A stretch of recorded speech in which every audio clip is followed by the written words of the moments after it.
I didn't know this when we were planning the conference, but June is actually Alzheimer's and Brain Awareness Month. I didn't know that, but I did know that I wanted to have a program on CART and on Alzheimer's today, because how many people in here have been affected by Alzheimer's through a family member, a loved one? I know I have. I lost my favorite grandmother, one of my favorite people in the world, to it, and several other people, but I know what it does, and I know how hard it is on families. And so today we're going to look at two aspects of Alzheimer's. We're going to look at first what we as Rotarians do through our CART program. It's a program that started, and Bill Shillito is going to tell us more about it, but it started a couple decades ago, and as of May 2020, and this has certainly changed as of the grants that were awarded just a few weeks ago, we as Rotarians in the districts, mainly in the southeastern part of the United States, had contributed at that time almost $10 million to 55 grants for through Coins for Alzheimer's Research Trust. These are going to they're going to create cutting edge research that is so cutting edge that it's not funded by some of the traditional sources of funding for Alzheimer's research. And it's the type of research that is going to help us fight this disease, prevent it, and lessen the impact of it. So without Steve Black reminding me today, and thank you again for your service as CART chair for a number of years, you have your blue buckets. If you're a Rotarian, you know what the blue buckets are. They're CART buckets. I have been cashless the whole conference, so I'm making my first donation for this morning. So I would encourage you before you leave today to make a donation in the blue bucket for CART, or if you don't have your money with you, any cash with you, we have a new great online CART portal where you can make online donations. And Steve was telling me that we have not been impacted as much by COVID and the not having meetings, Rotary meetings, because so many people have taken to the CART portal to make online donations. And for that, we have to thank, guess who, our own Terry Weaver, for helping put that together and making that successful. So our first speaker we're going to hear from today is Bill Shillito. Bill is the executive director of CART, which, as you know, stands for Coins for Alzheimer's Research Trust, or as I like to say, Cash for Alzheimer's Research Trust. Bill is the owner of NC Wireless LLC. He is from North Carolina, and he's also has an MBA from Harvard Business School. He has taught at the Department of Social Services at West Point, and he was a district governor of our neighboring 7620, which is in North Carolina, and he's a member of the Rotary Club of Catawba in Conover. And he's going to tell us what our CART dollars go for, what we're paying for, what we're doing every time we make a donation through the blue buckets or through the online portal. So Bill, it's my honor to recognize you today, and congratulations on what you do for CART. Yes.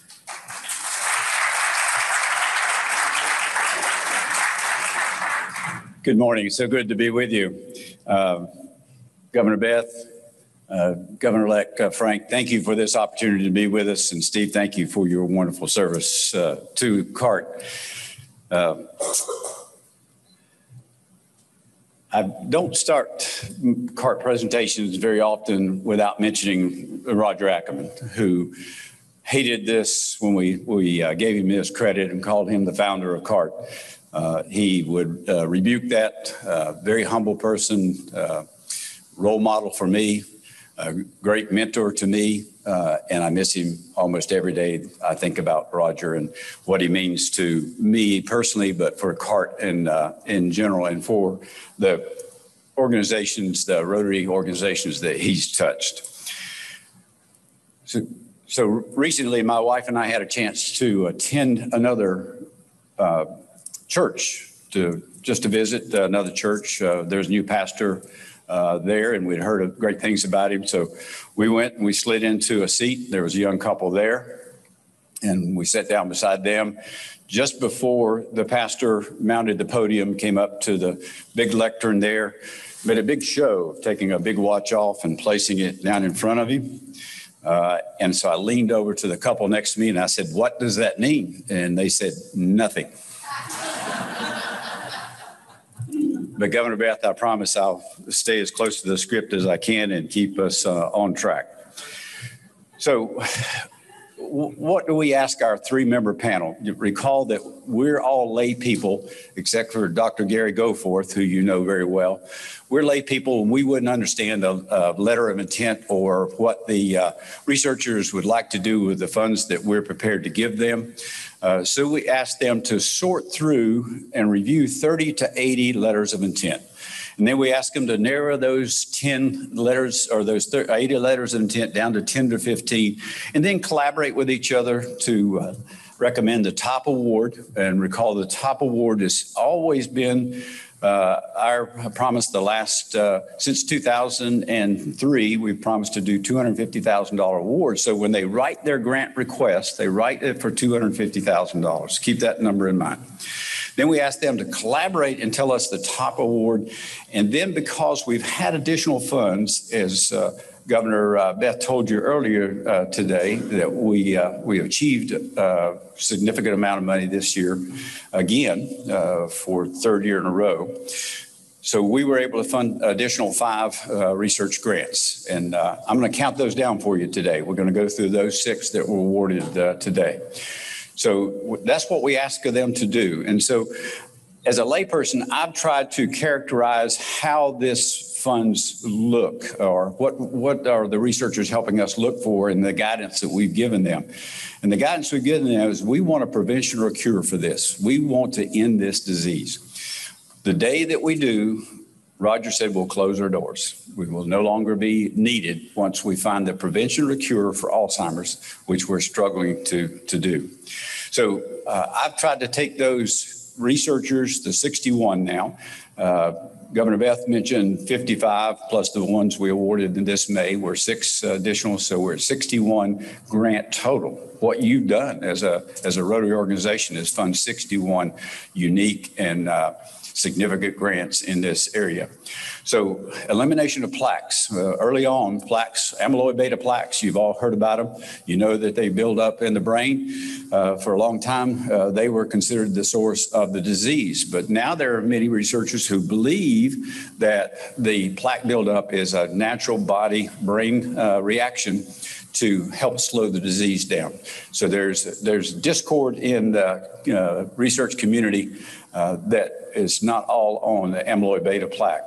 We began to look at tau tangles early on because of our research scientists took us into a different direction, away from amyloid beta plaques, took us in a different direction, and we began to look at tau tangles through various research opportunities. We also know that penetration of the blood-brain barrier is going to be important, and I'll explain a little bit more here after this. Next entry is this FDA approval of novel use drugs. So if there is a drug out there that's already been safety approved, and we can get it through the blood-brain barrier, which I'll go into more detail in a little bit, we can advance a cure or a prevention 7 to 8 years. That's significant in somebody's life. How many lives would we save if we could advance it? And so if there's a drug out there that would change the dynamics of this or slow it down, and we can get it through the blood-brain barrier, that would be significant. The other thing that my lay eyes tell me that our researchers guide us to is this thing called early detection. Most of, not all the trials that the major pharmaceuticals have done have been in late stage Alzheimer's, way too late. Once the brain's destroyed, it's destroyed. And so significant amount of money has gone to research that has not had any benefit to us. So the blood-brain barrier I was talking about earlier, the researchers that we funded out of the University of Texas in Austin, and we've also funded research out of the Harvard Medical School for blood-brain research. So I learned what a Dalton was. A Dalton is a very small measurement. It's a tiny, tiny measurement. And so the blood-brain barrier, anything greater than 8 Daltons typically will not pass through the blood-brain barrier. And if it's not very lipid, it won't pass through. This research that we funded showed us that if we have a molecule up to 17 or 1800 Daltons that we can attach to this special molecule that lets the blood-brain, opens up the blood-brain barrier, helps that molecule come through there. It's like a marker that the blood-brain barrier recognizes and say, come on in, you're safe. So if we found a drug that we keep it in the 1718 Daltons, we can get it through the blood-brain barrier safely and hopefully treat the disease if that's where the cause or the requirement is. That research came out of a CART grant, 2 different CART grants, and those together brought us to that source. The very first research grant that we did in 1999, and all the funds were raised for that grant. That was a $100,000 grant, and we worried that who would submit for that. We had 8 applicants for that. The research committee at that time was different than the group that we have now, but they agonized over whether to give it to Emory University, Dr. Lau and Dr. Alan Levy, who many of you have heard his name previously, came down between Emory University and a study out of Harvard. I am so thankful and so grateful that that committee chose Emory University and Dr. Alan Levy. Dr. Alan Levy serves on our review committee, continues to be a great resource of information for our executive team and for myself. And so we have him in our group of people who are helping us fight this disease and continues to communicate with us. Dr. Alan Levy is also a medical doctor. He practices with patients. And so he's not only doing research, he has actual patients that he works with and sees those and relays some stories, some beautiful stories and some heartbreaking stories to us through his medical practice. We gave him the funds, CART gave him the funds, $100,000 to research early detection. After that effort, Dr. Levy will tell you openly, honestly, he utterly failed. There is still no blood test, and this was in 1999. There's still no blood test. There's no simple test for Alzheimer's or early detection through the blood test. For many years, I told people that the only way you could tell if somebody had Alzheimer's is during autopsy, and that's way too late in my mind, maybe yours too, to tell somebody that they've got Alzheimer's. And I used to think that I wouldn't want to know if there were early detections, but I've completely changed my thinking on that. I now want to know, and so I could volunteer to be in a research program, and there are many, many out there. Go to the U.S. government .research, and you'll find lots of opportunities. There were 7 research trials going on with Alzheimer's in my area in North Carolina.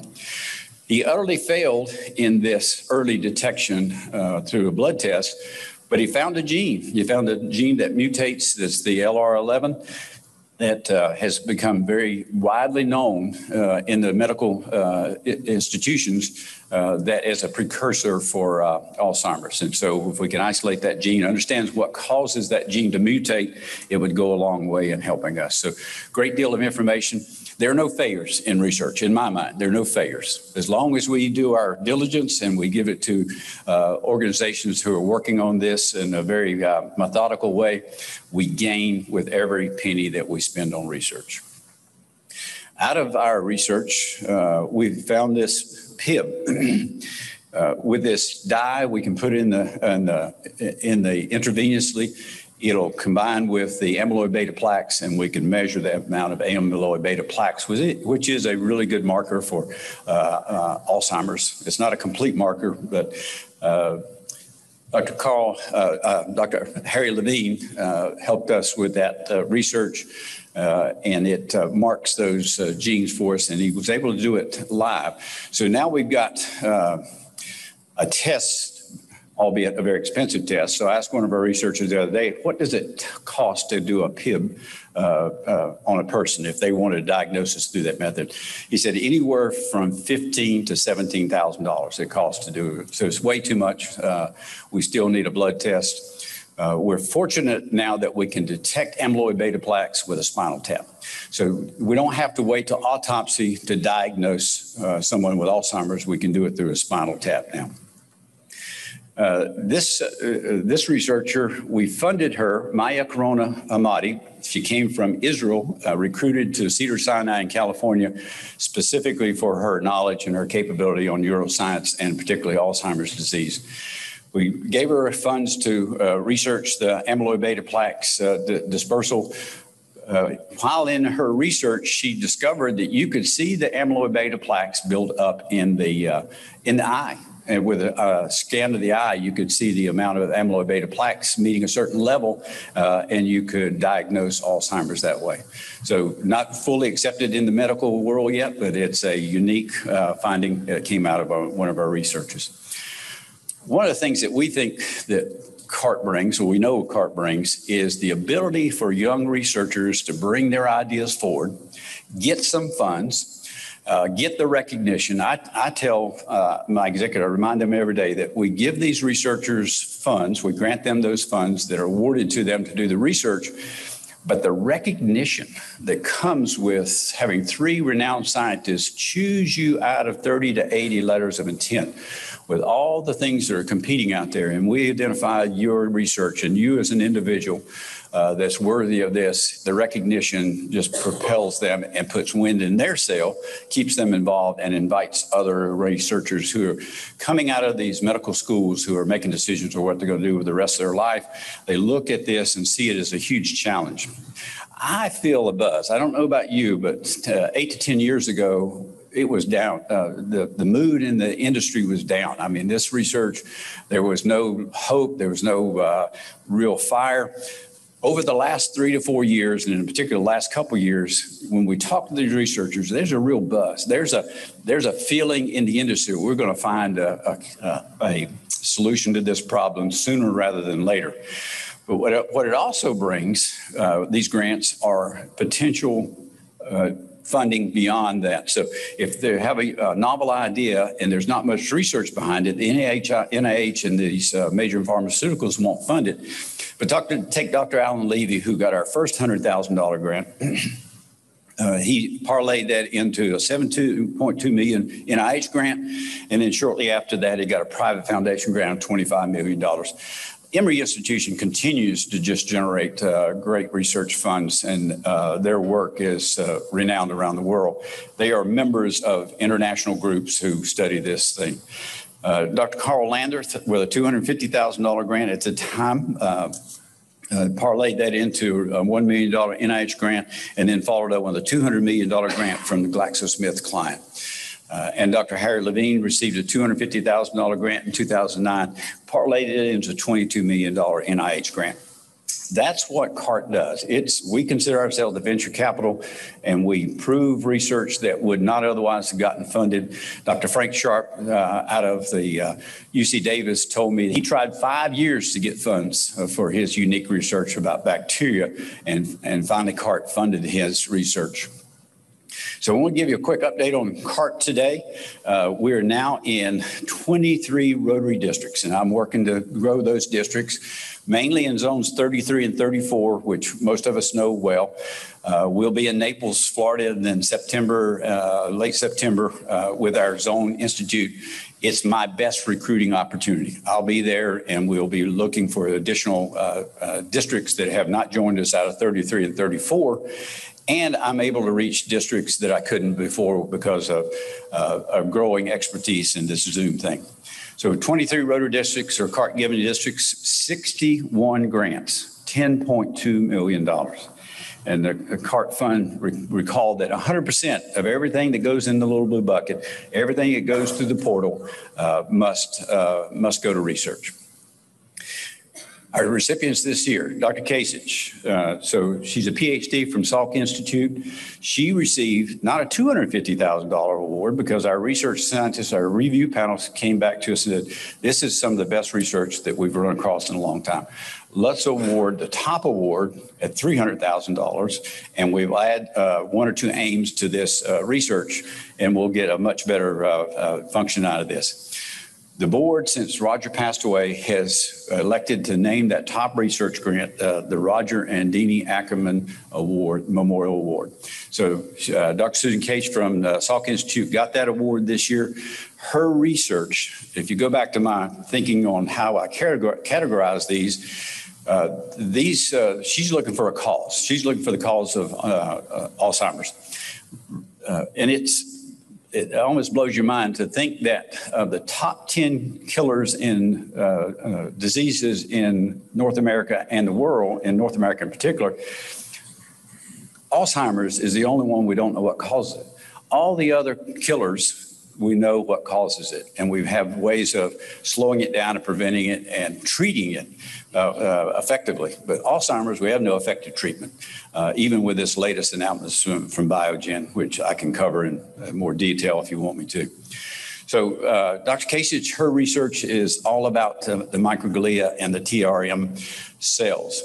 So microglia, think of them as our maids and janitors. The microglia clears out a bunch of junk in our head and our brain, and they do a great job of that. But when they sense an infection, they turn into soldiers. And so they trade in their brooms and pick up swords, and they start fighting. And when they start fighting it, the infection, it also, if they're overactive, can create damage. And that's one of the research. She wants to know why the microglia, our maids and our janitors, turn into soldiers and become toxic to the brain.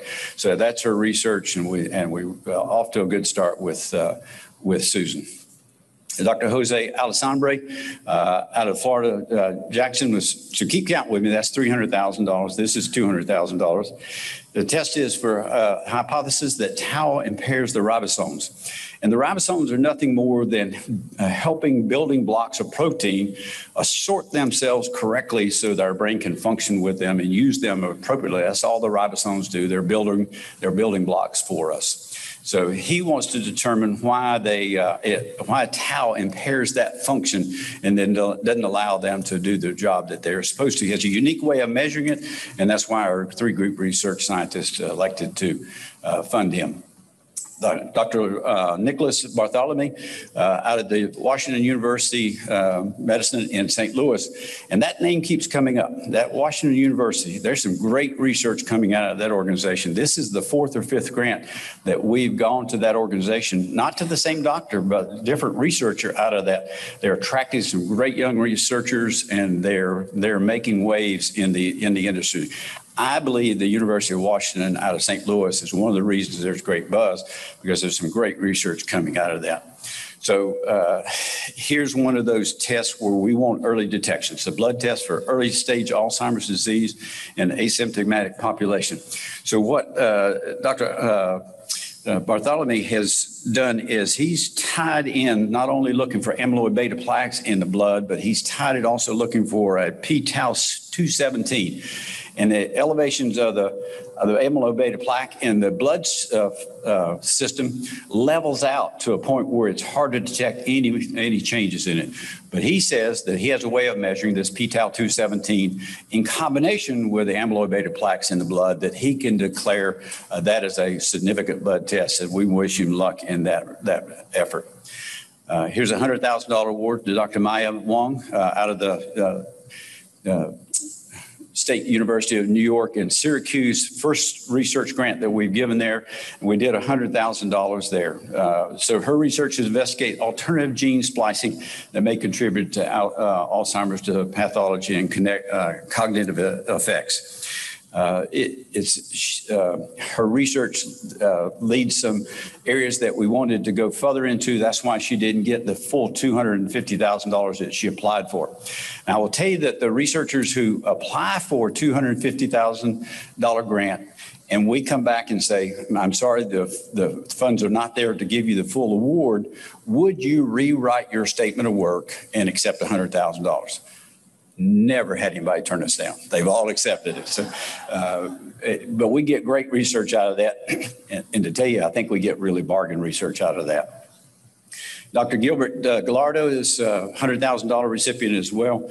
Research identifying anti-inflammatory molecules of therapeutic interventions in Alzheimer's.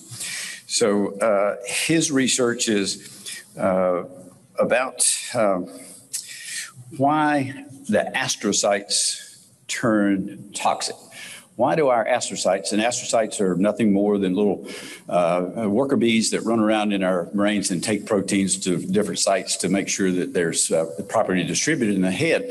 But when the astrocytes turned neurotoxic, he has a unique way of attempting to measure that change from in our astrocytes to become toxic. And we want to know more about his research in that regard. Dr. C. Hung Chow, you will find this interesting, another Harvard grant.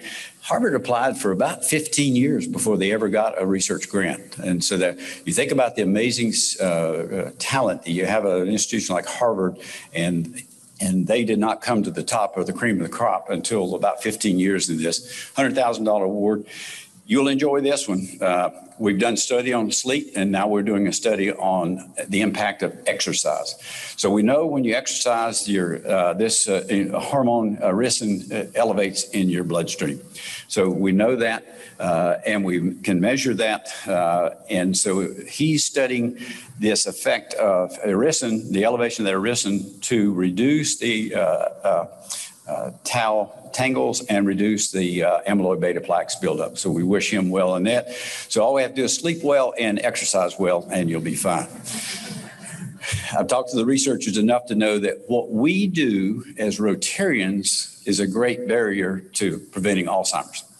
And what they say is be social, be active, stay involved with each other, help others, and you'll avoid Alzheimer's to the best degree you can. And so I tell people, if you want to avoid Alzheimer's, join Rotary. And so look for a membership, join it that way. So this is the CART Fund, mycartfund.org. This is the site that you can go to with the donor portal, and I'm going to talk about the donor portal here in just a second. Our website, though, is the cartfund.org. It's under rebuild right now. The old website's still up, but we're working on the new one. I couldn't leave here today without talking about some superstars in this district that have advanced the cause of CART so much. You just heard the memorial service for past District Governor Bruce Baker, served as a CART president for multiple years, took us through early stages when we went from one Rotary district giving to 11 districts, and then took us to into an era where we were 14 or 15, and now we're 23. My good friend, Jim Pereira, served as that that grant committee vice president for many, many years. And Jim, thank you for the bar that you set, that Gary Goforth took that baton from you and has carried it on greatly. So you see Jim here. Jim's with us this morning. Thank you, Jim, for being here. Gary Goforth, who needs no introduction. We all know him. A wonderful, wonderful doctor, does so much for Rotary, but finds time to be the research grant vice president for CART. Steve Black, I don't know what to say about it. You're just the best. CART cups are the hottest item on the market. And people want CART cups. They love the blue buckets, but the CART cups are a huge hit. They came out of Steve Black, came out of your effort. This district continues to be one of the top givers out of the 23 districts. And Steve Black, you've been a big part of that in support with all your governors, George Fletcher, Miles Golden. I can just go right down the list. And including Beth and Carol Burdette. And speaking of Carol, she's the only person I know that has volunteered to shave their head to raise funds. And did she raise some funds last year? Single-handedly raised $146,000. Brings me to Terry Weaver. Past District Governor Terry Weaver wrote the RFP that allowed us to get this donor portal. I was so concerned going into this year without us being able to meet, what would happen to the blue buckets? What would happen to our donations? Terry started us about 3.5–4 years ago on this effort to get a donor portal. Wrote the RFP, evaluated the responses to those, and took those and then turned them into the highest, the largest request for funds for the grant was $160,000. DAC-DB folks came in at about $22,000. We had a bid at $10,000. We worked with the $10,000 bid for about 4 or 5 months until we rejected them. They just weren't going to be able to answer the message. Terry picked it up, turned it over to the DB, and we now have a donor portal. This year, for the 3rd year in a row, we've been able to grant $1 million. So $10.2 million. Terry, thank you very much for allowing us to do that. Be glad to take for a few minutes for your questions, please. Bill, thank you so much. Bless you. Bless you for what you do. Thank you for this.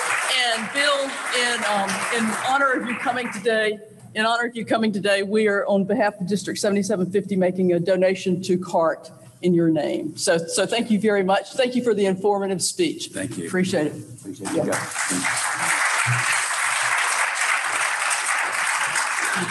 Our next speaker is Sam Wiley with the South Carolina chapter of the Alzheimer's Association. He lives in Anderson, and he is the vice president of programs for the Alzheimer's Association, and it's a role he served in for 9 years. He has 20 years experience working for the aging and in the disability field. He has a bachelor's in psychology from Clemson University and a background in case management and informational referrals. And throughout his career, he has worked extensively with individuals and families involving Alzheimer's disease. And so today, Sam's going to talk about the impact of Alzheimer's on the caregivers, on the families. When we make donations through CART, we're working to end the disease, and we think about the people suffering from it. But there is a huge financial, emotional, and physical toll on the caregivers. So Sam is going to share that part of the story of Alzheimer's with us. So, Sam?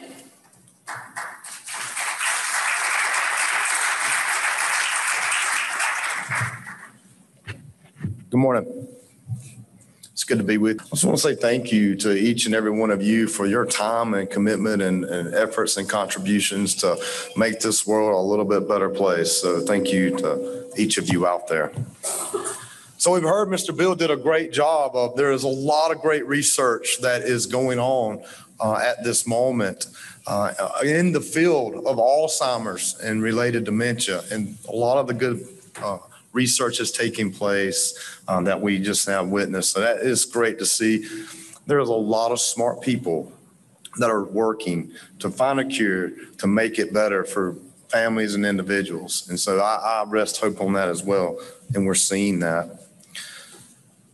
We'll spend a few minutes looking at the impact of Alzheimer's disease on family caregivers that are providing that care for those loved ones, not only with Alzheimer's, but other related dementias.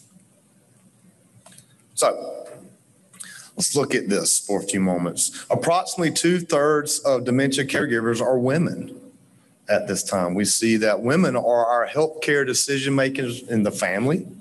My wife is very good about reminding me, hey, I got to get to the doctor. I've got to do this. I'm taking care of these things. That's what we see. We also see that 30% of family caregivers with dementia are age 65 and older. Now, let me stop for a second to say that when I say dementia, I'm talking a general term, okay? Alzheimer's, that's the destruction of the brain cells. And as those brain cells are destroyed, causes dementia, okay? So when someone says, hey, Sam, my loved one has dementia, I may have dementia, the next question is what type of dementia?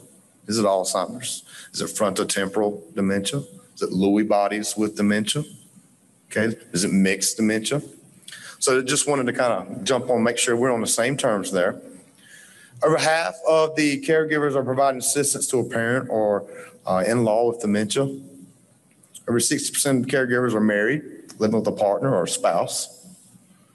Approximately 40% of dementia caregivers have a college degree or more advanced education. So what does it look like in hours and cost at this point in time? So in 2020, and this is coming from the annual Alzheimer's disease facts and figures, we're seeing that over 11 million Americans are providing unpaid care for people with Alzheimer's disease or dementia. And from that care, it's 15.3 billion hours of unpaid care that's been provided, billion, at a value cost of $257 billion. families are paying for that care. In South Carolina, we see that it's 199,000 individuals, family caregivers for dementia, and that care that they're providing is 2.9 million hours, which is total at 4.4 billion in South Carolina, and that's last year. So this is a costly disease. We don't have a cure for this disease at this moment, but the healthcare continues to rise. The cost continues to rise. It's very difficult to treat, very difficult to provide the care that those individuals are needing. Is costly. And so until we can find that cure, until we can get some better research and information and technology in place, we're going to continue to see the costs shoot up. So what about health and well-being for the dementia caregiver? Okay, 59% of dementia family caregivers rated emotional stress of caregiving as high or very high. You see that spousal caregivers that are caring for partners with dementia are seeing that there's a 30% increase of depression versus non-dementia family caregivers. In a poll, women's poll in 2014, half of the women in the poll that were caring for not only their children, but also for a parent or a loved one with dementia said that it was more difficult to provide care for that adult with dementia than raising that child. You see on the slide, 74% of dementia caregivers report somewhat concerned to very concerned about maintaining their own health. And we see that now. I actually had a conversation with one of my staff recently. She's caring for her dad with some memory, cognitive impairment. He's got some dementia. I don't think it's caused by Alzheimer's at this point. However, she said, my health is failing. I have not had time to take care of myself because I'm so busy with day to day operations, medical bills coming in. This is prescribed. This wasn't prescribed. Rearranging, filling out applications. It's gotten tough, and that's adding stress, and her own health is being affected. We do see that stress associated with dementia, increasing the caregiver's susceptibility to disease and health complications. The more stress we're starting to see that's taking a toll, and that's opening us up for more things from a health standpoint. So we look in South Carolina. Right now, we're seeing that 54% of caregivers report experiencing chronic health problems. 21.9% of caregivers report having experience with depression, either having depression right now or currently under it, or have had it. 11% of South Carolina caregivers report being in poor physical health, which that number is sort of lower, which is good to see. It's not where we want it to be. I'd like to have a zero there, but we do are experiencing that.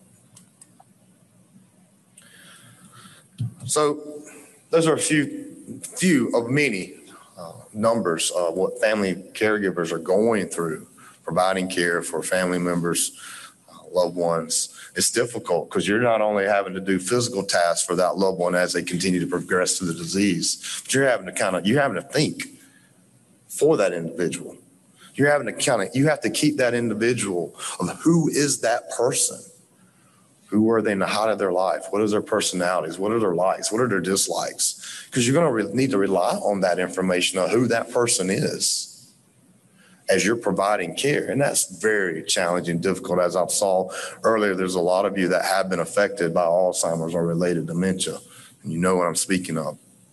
So when you see here is 10 ways to manage caregiver stress. I want to throw in here a couple of numbers of what maybe some common stress of being a caregiver looks like. Before we can get to this point, we need to know, are we under stress? So we see denial about the disease and its effects on the person who's been diagnosed. I know mom's going to get better. Anger. We see anger at the person living with the disease. They're not able to do the tasks they used to do anymore. And we start to become a little upset at that person, maybe holler or scream at them, not meaning to, but we're like, they can always do that. Can always button his shirt. He's just being stubborn. We see social withdrawal from friends and family and activities, caregiver stress, anxiety about the future, depression that affects your ability to cope, exhaustion that interferes with important daily tasks. You're just exhausted. You're flat out exhausted. You're providing care a lot of times 24 hours. Family caregivers providing care in the home a lot of times are providing care that actually individuals that may be living in a facility receive 8 to 9 different workers that might provide that care for someone in a facility, medicine, bath, food, clothes. Yet the family caregiver is doing that themselves at home.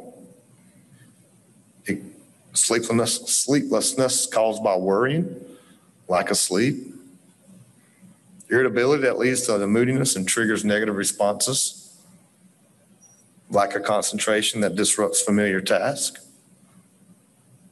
health problems that begin to take its toll mentally and physically. So we look at that when we're stressed, we recognize that, and then we move to this. And some of you look at it and say, yeah, I know. We know that we're supposed to do some of these things. Take a break.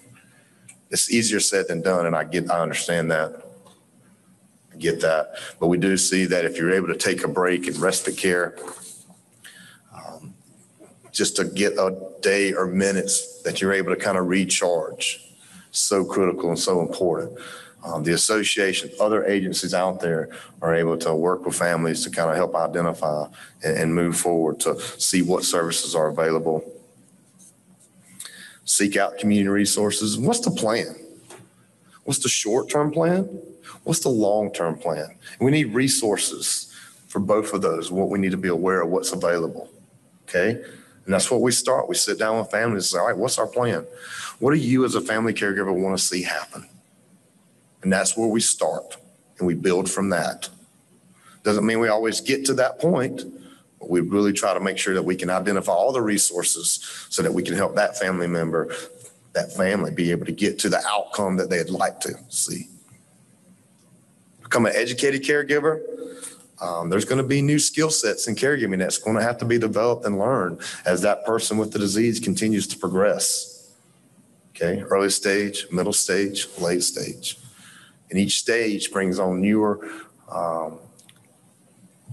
difficulties. Get the help and find support. Again, this is things that we know, right? We know that we need to do this, but it's easier said than done, especially when you're caregiving, you're into it day in, day out. It's hard to break out of that. Take care of your own health. Manage your level of stress, because stress can cause physical problems like blurred vision, stomach upset, high blood pressure, changes in behavior, irritability, lack of concentration. I know when I'm lack of sleep, I'm very irritable, very irritable. And we are seeing that sleep and the disruption of sleep there could be some correlation with perhaps Alzheimer's disease. And we heard that a little bit earlier from Mr. Bill. Manage your stress, accept these changes as they occur. Control what you can control. All right. Make those legal and financial plans, especially as soon as you're able to, when you recognize it's difficult. I have a close friend that contacted me about a week ago and said, hey, look, I need to talk to you. This is confidential.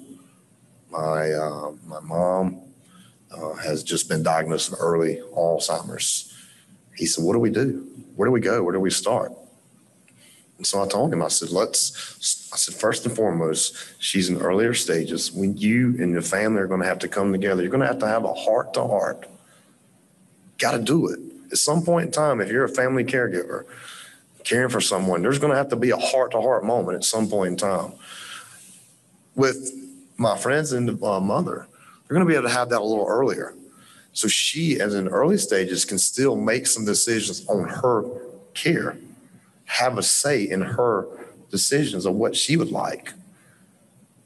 It's so important. And then get those legal and financial plans in place to living wills, healthcare power of attorneys. Because I know from experience that the sooner the better. It's just like everything else. If we can get out front of some things early enough, like we can with all other diseases, the better quality of life and care a person is going to be able to receive and have. I've seen it firsthand. I have many times. Early stage individuals that have been in the early stage and getting their care, changing the lifestyle, have had a quality of life I didn't think could be possible. Okay? Know that you're doing your best. We had this conversation a lot with family members. You're doing a good job. You are. And you have to be reassured of that a lot of times because it's difficult. It's easy to find yourself getting into the rut and think, oh, am I doing a good job? Can I do better? And visit a doctor regularly. Possible. Again, things that you guys know, things we all know. But easier said than done, but sometimes we have to be reminded. So as we're talking about research and money and funding, there is, for some of you that may be aware, for some of you have not seen so far, there has been a new drug that's been approved by the FDA. Okay. This is from aducanumab. I think it's now Aduhelm. Is that what it's being called? There is, just to let you know right out of the gate, there is some discussion in the research world. You got some researchers that feel very good that this drug has been approved by the FDA. You got other researchers that not feeling so good about it. Okay, I'm not a researcher. I do know that what this drug is designed to do is to remove that beta amyloid that Mr. Bill spoke about earlier. And we do see that it is a hallmark. And you see that beta amyloid build up in between the cells. So, and what you have is you have the cells, and then you have that dendrite farce where the branches, and so memories and thoughts and feelings go from this cell to this cell. And we start to see that beta amyloid in between those. And what this drug is designed to do in earlier stages, mild cognitive impairment, not middle to late, but earlier stages, if this drug goes in and removes that amyloid plaque, okay? The FDA has determined that there is substantial evidence that the Aduhelm reduces amyloid plaques in the brain, that the reduction in these plaques is reasonably likely to predict really important benefits to the patients. It's designed to improve that earlier stage. That's why it's so important of early detection, because if you're not been diagnosed, you're not going to be able to be eligible for this drug. But it goes in, and the idea is that the association has been supportive of this FDA approval. What this drug is going to do for those that are eligible for it is that it could mean that a family member has one more good day or a few more days of their memory that they can share with their family, that they can engage, that they can interact. Okay? It gives families an option.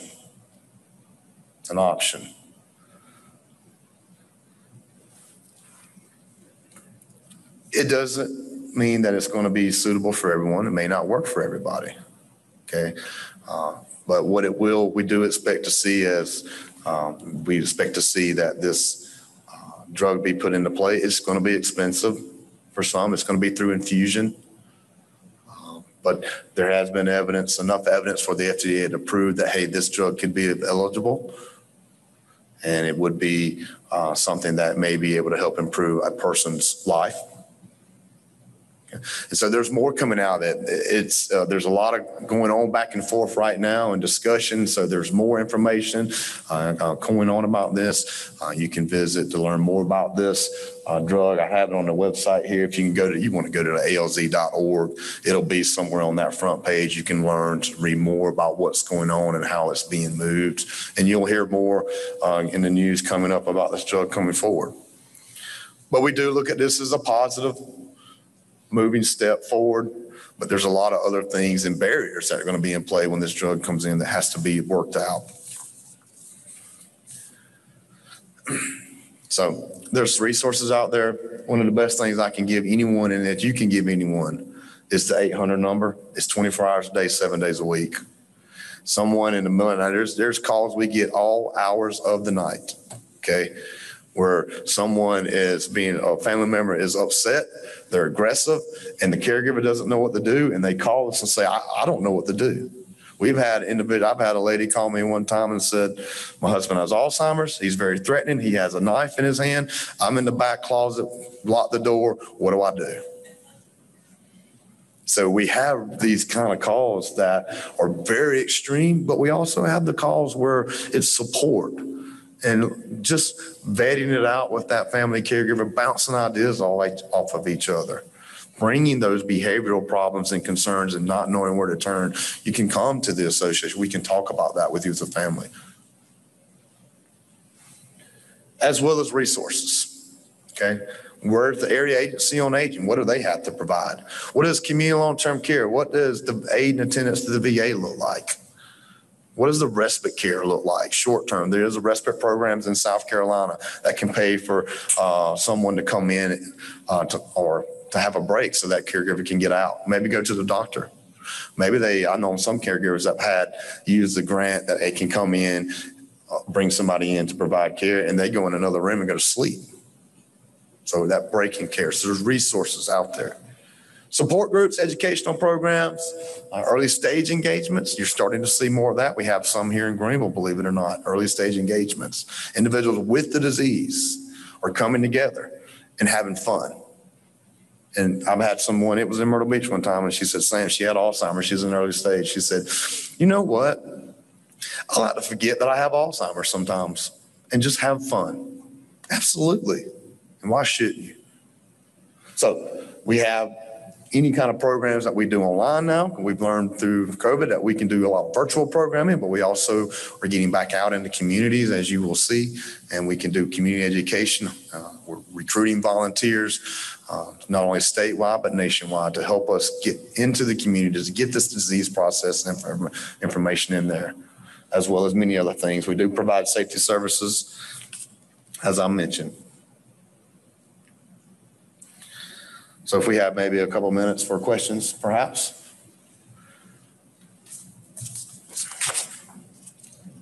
That was the quick and skinny, but I know on a Sunday morning, you appreciate everyone allowing me to be here with you.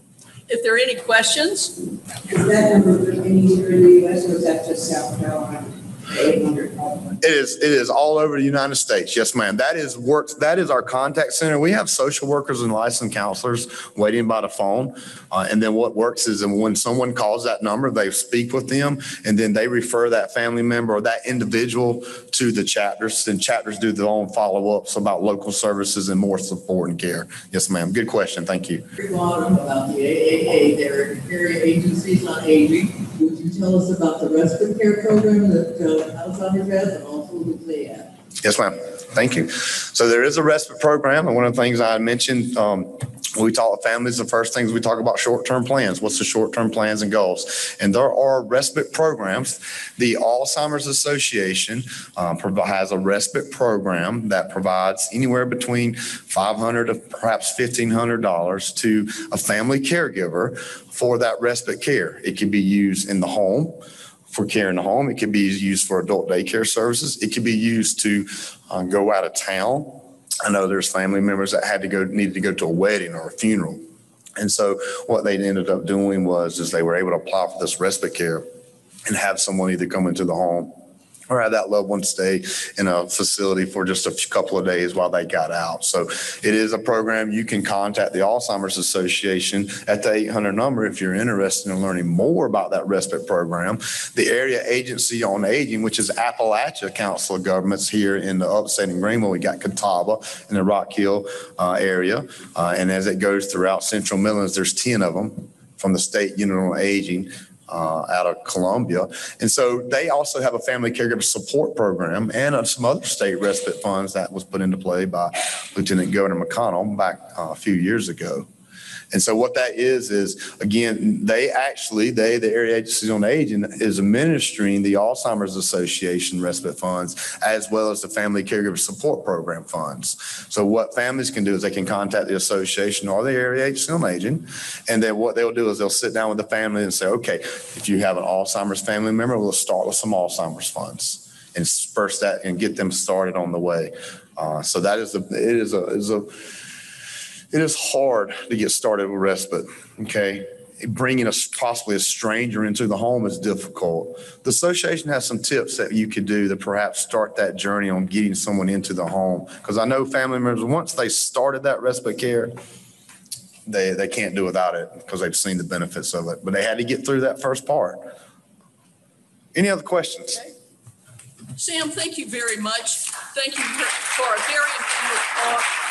And in your honor, a donation is being made to the Alzheimer's Association for your coming to us and sharing this with us. So thank you very much. Appreciate it. Yeah. Thank you.